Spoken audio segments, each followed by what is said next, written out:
Then I'm turning it over to you, Dr. Beba. Welcome. Thank you and good morning, everyone. Entrepreneurship seems to be a kind of new profession. We see two categories of entrepreneurship. The one which I would call small and medium enterprise activities. These are, common jobs, actually, common businesses. To start them, the time is short. It's easy to start.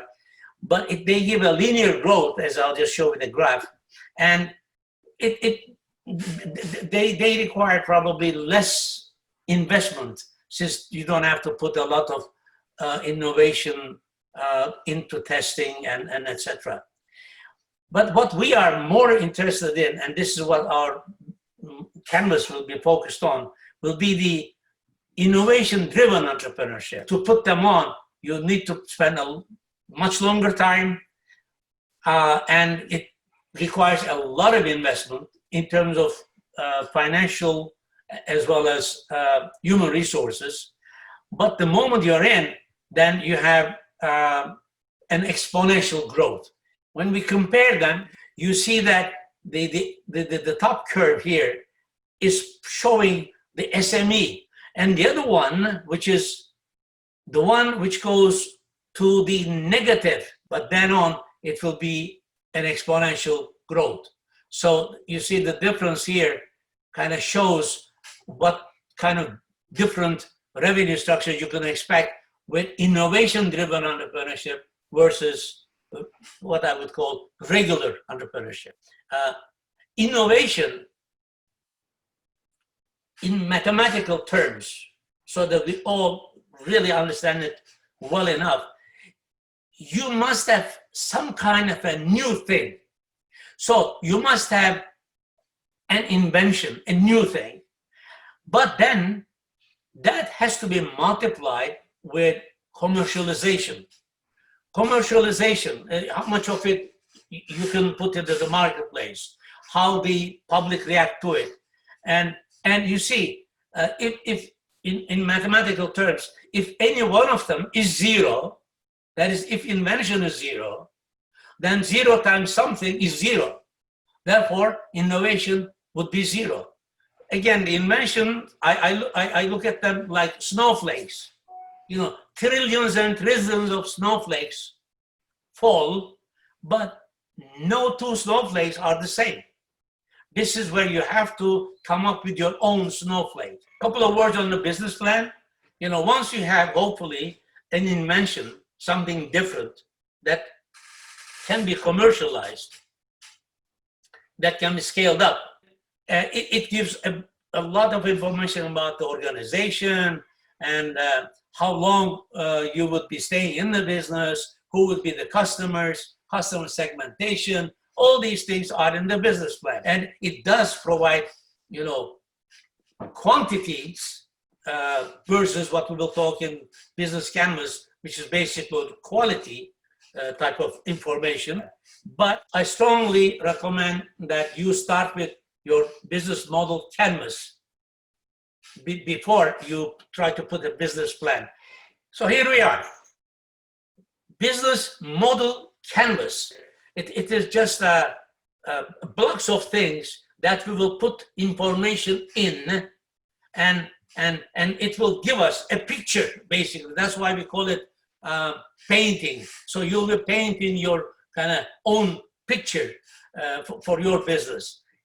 But it is still different than business plan. It is still different than starting a business. It is still different than the business model. You see, there are 5 blocks in yellow and another 4 blocks. So altogether there are 9 blocks when you are making your the canvas. Some people start with the customer segment. How do you define your customer? That turns out to be a very big question, and it is indeed a big question. And some people, like myself, I start with the value proposition. Value proposition meaning the offering, meaning a product, meaning a service, meaning a product and a service combined. So what is the value proposition who will be the customers? How shall we establish a relationship between my value proposition and my customer? And it could be segments of customers too. So it doesn't have to be just one group of people, only for women, only for men, only for old, only for young. It could be segments of all these things. And then how do I deliver? Nowadays, I think this is pretty limited, but in the previous days, how do we deliver our product? Would that be in a showroom? Would that be in some kind of a shop? Or would that be like transporting it, from, by FedEx or whatever? So these four are very important to move your value into the customer. And then you have to put out your thoughts.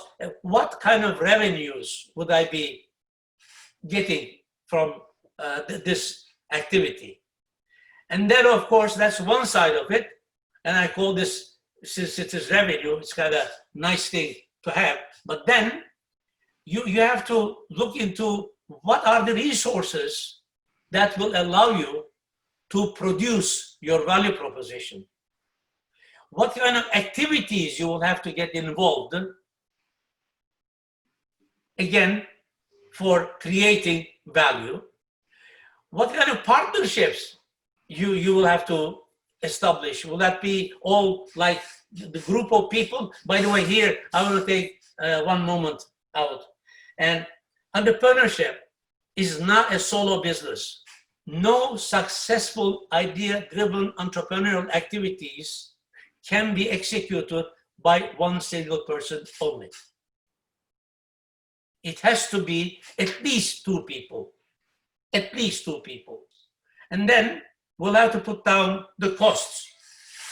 Item number 2, which I always see, always, everywhere, is that people, entrepreneurs are always, again, always optimistic people. If you are not an optimist, you cannot be an entrepreneur. If you think, my God, there is going to be snow tomorrow, there will be this tomorrow, don't forget it. That's not the way it works. In entrepreneurship, you will have problems. Always you will have problems, but always you will be able to go about them and beat those problems. So what they usually do, since they're optimists, they look at the costs, and they usually have these costs not very well defined. They skip certain costs. They reduce some of the costs. But we know whenever we go out to the market with the money that we think will be enough, our money is never enough. So the marketplace, the real world, will usually take more resources from you. Therefore, you have to be brutally realistic when you are looking into the cost structure. And what they do, again, since we are optimists, we include revenues that are unrealistic. This cost part has to be very real. Revenue has to be very real. So you see, the value proposition is a nice diamond, you see, but cut in a way which is unique. So it has to bring an advantage, something different than there are lots of jewelry stores out there, but why is your jewelry store any different than others? Why is your snowflake different than all the other trillions of snowflakes? So it has to be either the convenience, it has to be the looks, the design of it, it has to be something related with the cost, and everybody enjoys that part of it. So it has to bring something new. Customer is the person who pay. When you provide something, they pay. Customers, we have to define the product or products or service or services. Who are they going to be bought by? And of course, the question is, how the heck do we define that? What do we do to find the customers? Well, it's difficult. And if you're a big company, you do market research. But we are not Unilever, we are not Procter & Gamble, we are not Pepsi or Amazon. We are just starting. So how the heck are we going to find the customers? My advice, my friends, is try to go through what I call crowdfunding sites. Okay, crowdfunding is where you have an idea for a product or a service, and you want to see whether there is a demand out there, and if there is a demand, who would these be? This to me is a very cheap way of running a market survey. So that is one way of doing that. But of course, the informal and normal way to do it is to do your own market research. And most of these things with your, if you're just a startup, it starts with your, first circle of neighbors, the family members, friends, neighbors, and you do that again, and you try to do it in a very realistic way. You ask the right, hopefully, the questions that are not tilted toward the answers that you want to have. So to define customer is a very tricky thing. And again, please keep in mind, whether social or for profit, entrepreneurship, innovation driven, will need customers who will pay. Customer relationships, how do you keep contact with them? Your social media, you send bulletins, advertisements, a sustainable route. Relationship has to be sustainable. So for example, if you're starting to send, let's say, bulletins or emails, that has to be done in certain intervals. And the fourth one is, how the heck are you going to be delivering your product or service? Are you going to be delivering virtually or again physically? Now we come to the revenue. That I will sell you on a membership fee. Wow. I will charge a service fee. So you see, value proposition, customers, how do I establish relationship? How do I make the product to go or the service to go from me to them? And then what are my revenue? So let's go to this. Key resources. Will you be needing a physical place for what you want to do? Human power, and we have the needed skills. And if your product, if it is an intellectual activity, did you look into the IP situation, intellectual property? Financially, are you able to start this thing up? I think if you are equipped and if you are ready with an idea, with a product or a service that meets a customer need, then money will be out there somewhere. The second thing is, you have to define your activities. What will it take to create value for the customer? Design could be a key activity, all right? And then how do you manufacture them? It depends a lot on the value proposition itself. Without partnership, there isn't any possibility of moving ahead with your business. So you have to establish some partnership. Now, by partnership, I don't mean like they have to be part of your organization. They are outside groups, or it could be one single person, but that person's support would be essential. And sometimes it can be a legal requirement. Like, for example, selling something on the street. You will need to have the approval of the city management, for example. And finally, the costs. And what I see many times is that entrepreneurs who put these things together avoid putting themselves into the cost structure. Like they do things for free, kind of a thing. All right. They think the business will take off, and when it does take off, then they'll be okay financially. No, from the very, very beginning, an entrepreneur or entrepreneurs team have to include a cost item for their value-added activities.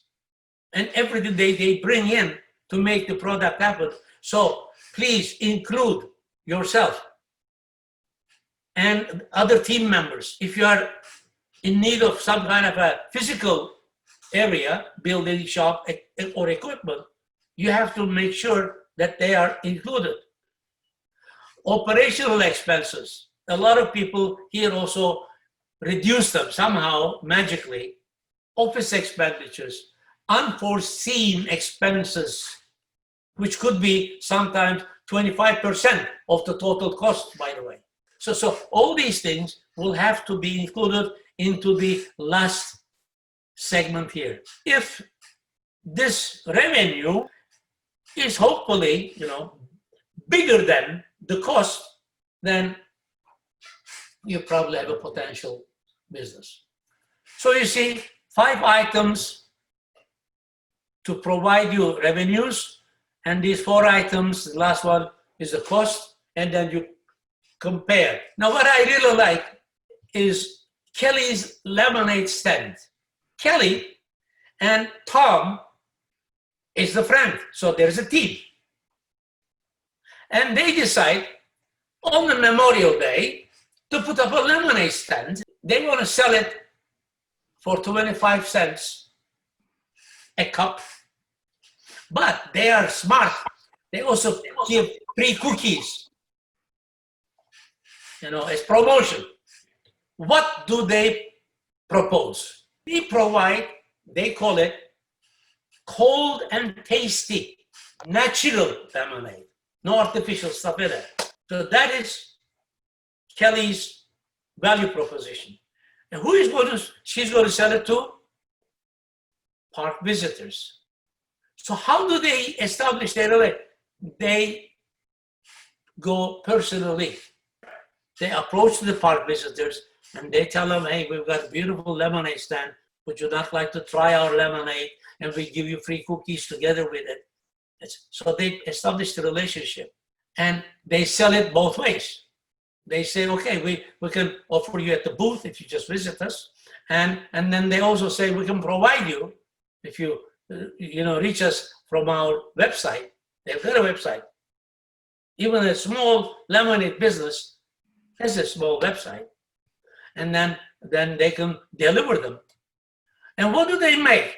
They make revenue because they sell lemonade, but also they give them some tips.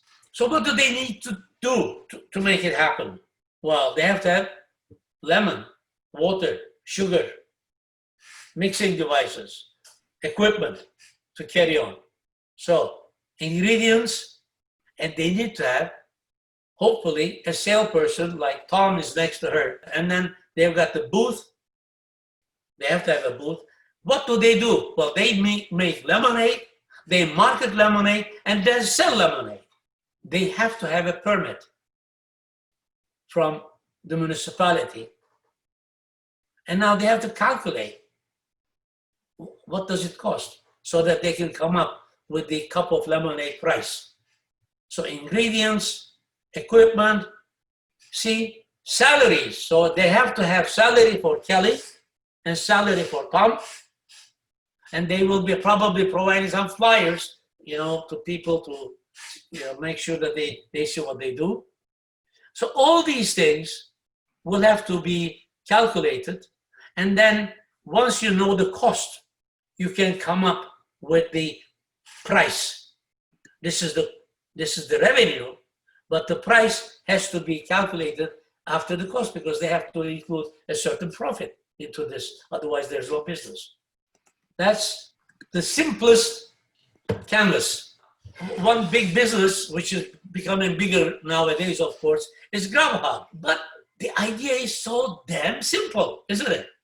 It's beautiful and simple. So what does Grubhub do? They are providing food, which they don't make, to hungry people. And also they provide opportunities to make money for the restaurants. They make their money by commission and also from the restaurants being a member of their group. So what do they need to have? Technology. And they have to work with delivery personnel and restaurants, and they have to come up with the salaries, technological setup, and maintenance also.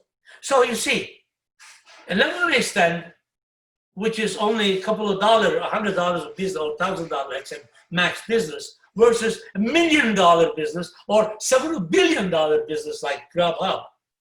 You can do it on you can do it on a canvas in a couple of hours. Now, if you have not done this from the beginning, I think you are wasting a lot of time later.